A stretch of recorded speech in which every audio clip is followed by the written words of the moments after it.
भाई आज तो था ज़्यादा रीज़न। और जो सीएसके ने जिस तरीके से मारा, आज दिल खुश हो गया मेरा थोड़ा सा। आखिरी में थोड़ा सा ये है कि देर से ये लोग जागे। और लेकिन के आ रहा इनके होम में इनके ही घर के अंदर मुश्किल बना दिया। टॉप 4 की रेस में अब जो फाइटिंग है वो थोड़ी सी आपकी हल्की पड़ गई है केकेआर की।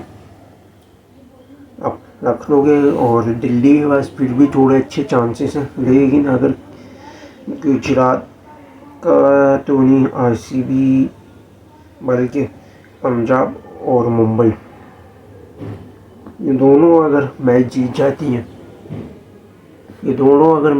जाती हैं, तो भाई केकेआर का ख़त्म। तो अस्सलाम वालेकुम, कैसा है आप लोग? ठीक है, उम्मीद करता हूँ आप लोग खैरियत से होंगे। और आगाज़ करते हैं। जिस तरीके से आपका बॉलिंग ली सीएसके ने, जो हमेशा करता है, ज़्यादातर टीमें यही कर रही हैं, लेकिन इसमें से कुछ कामयाब हैं, कुछ नाकाम हैं।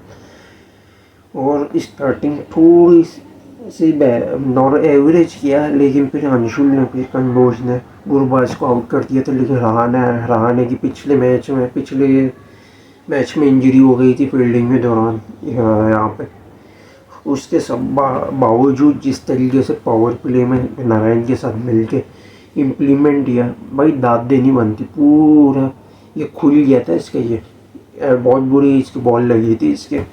और साथ में सबसे बड़ा स्पेशली जब ये लेके जा रहे थे तो पावर प्ले पूरा अच्छा कैच किया, थोड़ा तेज़ खेले। पावर प्ले के बाद थोड़ा जैसे स्लो है तो नारायण को नूर अहमद ने स्टम्प कर दिया, खाया धोनी।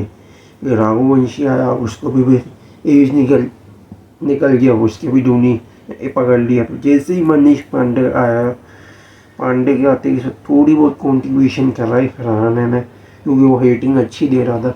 वो सिर्फ क्लिक करके जैसे टाइमिंग पे रिलाई कर रहा था, क्योंकि इंजरी की वजह से पूरा पावर नहीं दे रहा था।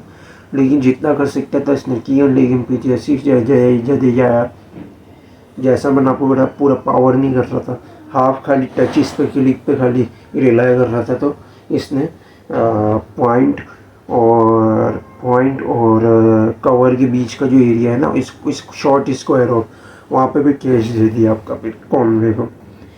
फिर जैसे ही रसल आया, अब 103 पे इनकी 4 विकेटें गिर चुकी थी पिछले मैच में भी।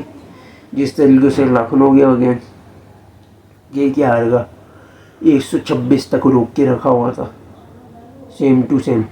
लेकिन फिर आखिरी में इनको मार पड़ गई थी, तो वही जो जैसे रसल ने रन बनाए थे वो गले पड़ गया, तो 200 तक का टारगेट चेज नहीं हुआ। इसी तरीके से सेम आज सीएसके थोड़ा सा बच गया अलग सीनेरियो में। उसका रीज़न, जब सीएसके जब कर रहा था तो जब 12.2 बॉलों पे 103 पे 4 विकेटें गिरी, 120 तक गया, यानी 15 ओवर में। इस बार भी पिछले मैच में 126 बनाए थे 15 में, इस बार 120 बनाए। लेकिन फिर तेज़ खेलना शुरू किया जैसे पिछले मैच में खेला था रसल ने, और लेते जाते तक 170 तक, बल्कि आपका 149 तक इसी के रन कॉन्ट्रीब्यूशन में थे। पांडे ने रन बनाए नहीं थे, अभी ये आउट हो गया। फिर रिंकू आया, थोड़े बहुत पे पांडे की इनपुट हुए, थोड़े से रिंकू आए, रिंकू आउट हुआ। तो भी आखिरी में पांडे ने भी थोड़े से रन बनाए, तो 179 तक कामयाब हुए।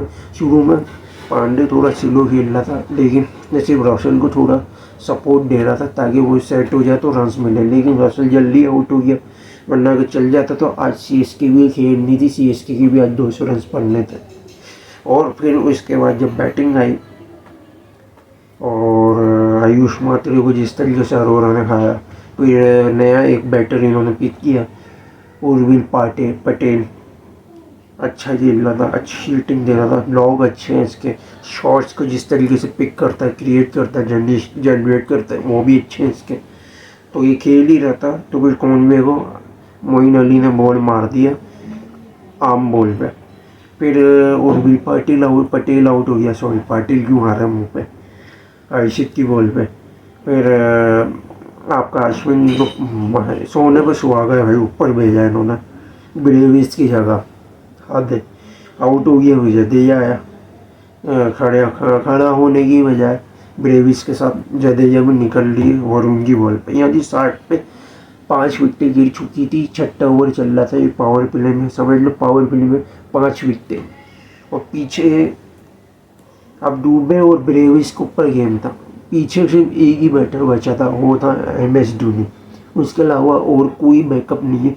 उसके बावजूद भी दुबे ने इनिंग को संभाला, विकेट को होल्ड करके रखा सिंगल डबल की। ब्रेविस ने हिटिंग की, 208 के स्ट्राइक रेट से खेला, जिस तरीके से 30 खेला मारा, हिटिंग दे रहा था। और नारायण को जिस तरीके से, मोइन अली को तो सिर्फ पावर प्ले में 2 ओवर मिले थे, जिसमें से 1 विकेट इसने गिरा दी थी आपकी पटेल की। तो नारायण को थोड़ा बहुत इसने धुलाई तो लगाई, थोड़ी सी चक्रवर्ती की भी, लेकिन इन दोनों बॉलर्स की इतनी धुलाई नहीं लगी जितनी हर्षित की और वैभव अरोड़ा की जो धुलाई लगी ना, इनको उसने नष्टो नाबूद कर दिया। जिस थोड़ा बहुत असल को भी इसने मारा। तो फिर जैसे इन दोनों की पार्टनरशिप बनी 167 रन की, जिसमें से 52 रन इसने खुद ने मारे ब्रेविस ने, और हाँ 52 रन ब्रेविस ने मारे, जिसमें से आपके दुबे के उस टाइम पे 13 या 14 रन थे और 15 या 16 वो लोग इस तरह सिंगल डबल करके दे रहा था ना। तो जब ने 50 कर ली थी, 30 इनिंग बना के 12 ओवर में 127 तक ये बना के छोड़ के जा चुका था। तो जैसे ही धोनी ने सिंगल डबल शुरू किया, सपोर्ट दिया, दुबे ने मारना शुरू किया, दुबे ने भी मारना शुरू किया। तो ले जाते तक 170 तक ले गया, फिर आउट हो गया, फिर नूर अहमद आउट हो गया। आखिरी ओवर में 8 रन चाहिए थे, जो कि भी धोनी ने छक्का मार के फिर एक सिंगल ले गए। उसके बाद फिर आपका अंशुल कंबोज ने चौका मार के फिनिश कर दिया लॉन्ग ऑन पे। मिड ऑफ पे आगे रखा था ताकि प्रेशर बनाने के लिए कहीं हाथों हाथ में मिड ऑन पे कैच ना दे दे, लेकिन उसने मिड ऑन से ऊपर उठा के लॉन्ग ऑन पे शॉट मार दिया था। तो यहाँ से CSK की जीत हो गई, लेकिन कुछ फ़ायदा नहीं है। लेकिन KKR को इन्होंने ट्रेड दिया, तो KKR का अब थोड़ा मुश्किल हो गया। तो अब कह सकते हो कि KKR के मुकाबले में LSG और DC के फिर भी थोड़े चांसेस आए हैं, और आगे जो मैचेस होंगे वो उसमें पता लगेगा क्या कर सकते हैं। तो यही था आज की वीडियो। लाइक और शेयर और सब्सक्राइब जरूर करिएगा, बेल आइकन को जरूर क्लिक कीजिएगा। Thanks for watching video. अल्लाह हाफिज़।